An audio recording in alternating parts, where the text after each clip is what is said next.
নমস্কার বন্ধুরা, ভালো থাকুন, সুস্থ থাকুন, সঙ্গে রাখুন টেক টাইম উইথ রেশমাকে। আজকে একটা নতুন খাবারের হদিশ নিয়ে আপনাদের সামনে হাজির হলাম। আমরা বাঙালিরা কিন্তু যে কোনো প্রদেশের খাবারকে নিজের মতো করে গড়ে পিঠে নিতে সিদ্ধহস্ত, আর সেই জন্যে আজকে একটা নিয়ে আসলাম সাউথ ইন্ডিয়ার খাবার, যেটাকে আমাদের বাঙালিয়ানায় পুরভাবে তৈরি করা হয়েছে। কি লাগবে?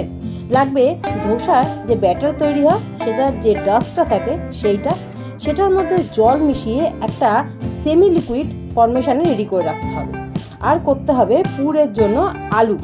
তবে আমি এখানে আলুর পুর তৈরি করতে দিয়েছিলাম কালো সর্ষে, কারি পাতা, নুন, চিনি, একটু হলুদ।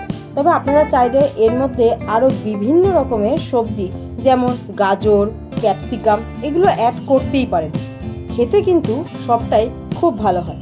তাহলে চলুন চটাপট এই পুর ভরার জন্য এই যে আলুর গোল গোল করে বলগুলো রেডি করে ফেলি। তারপরেই কিন্তু আসল খেলা শুরু।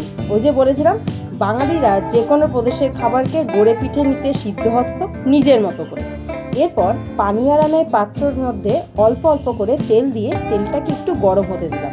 তারপর ওই যে সেমি যে ডোটা তৈরি করে নিয়েছিলাম, ডো না, এটাকে লিকুইড ফর্মেশনই বলা যায়, সেটা অল্প অল্প করে দিয়ে তার মধ্যে এই বলটাকে দিয়ে দিলাম। এরপর ওপর দিকে তো ঢাকতে হবে, নাহলে পুর কী করে হবে, তাই ওপর দিয়ে আবার ওই ধোসার ব্যাটারটাকে দিয়ে দিলাম। দিয়ে মোটামুটি 5 মিনিটের মতন মিডিয়াম আঁচে ঢাকা দিয়ে তৈরি করতে দিতে হবে।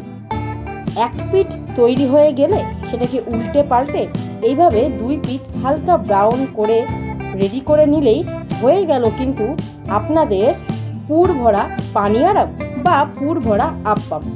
খেতে কিন্তু দারুণ লাগে, আর আমি রেকমেন্ড করব একটুখানি গরম গরম খাবেন, তাহলে কিন্তু টেস্টটা দারুণ লাগবে। বাইরে ধোসার ব্যাটার আর ভেতরে আলুর পুর, সত্যি এটার কিন্তু জবাব নেই। আমার কিন্তু খেতে দারুণ লেগেছিল। আপনারা বানিয়ে কমেন্টে জানান আপনাদের কেমন লাগবে। তাহলে আজ আসি, ভালো থাকুন, সুস্থ থাকুন, সঙ্গে রাখুন টেক টাইম উইথ রেশমাকে। আবারও হাজির হব।